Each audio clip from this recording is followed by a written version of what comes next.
বিসমিল্লাহির রহমানির রহিম। গতকালকের খেলা যারা দেখছেন বাংলাদেশের, তাদের এই ভারাক্রান্ত মন এখনো হয়তো ভালো হয়নি, কারণ ভালো হওয়ার কথা নয়। বারবার ভিডিওগুলো সামনের দিকে আসছে, যত দেখছেন ততই খারাপ লাগছে। আমরা এমন সমর্থক, বারবার বলি, যখন বাংলাদেশ খারাপ খেলে বারবার বলি আর বাংলাদেশের খেলা দেখবো না, কিন্তু যখন বাংলাদেশের খেলা শুনি, তারপর খেলা শোনার পর আবার সেই টিভির সামনে বা মোবাইলে দেখতে দেখতে যাই। কারণ ক্রিকেট খেলাটা বাংলাদেশের ইমোশন।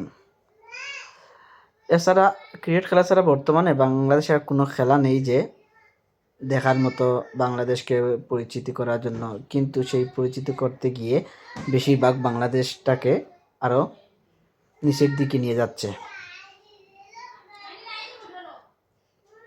তাই বাংলাদেশের বোর্ডের সাথে জড়িত যারা, তাদের উচিত পারফরমেন্সের উপর বাংলাদেশ ক্রিকেটারের বেতন নির্ধারিত করা।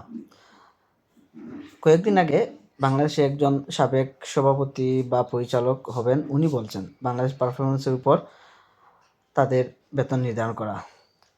তাহলে বাংলাদেশের ক্রিকেটাররা খারাপ খেলবে না। যদি খারাপ খেলে ওদের বেতন কমিয়ে দেওয়া হবে, এমন উদ্যোগ গ্রহণ করা ভালো।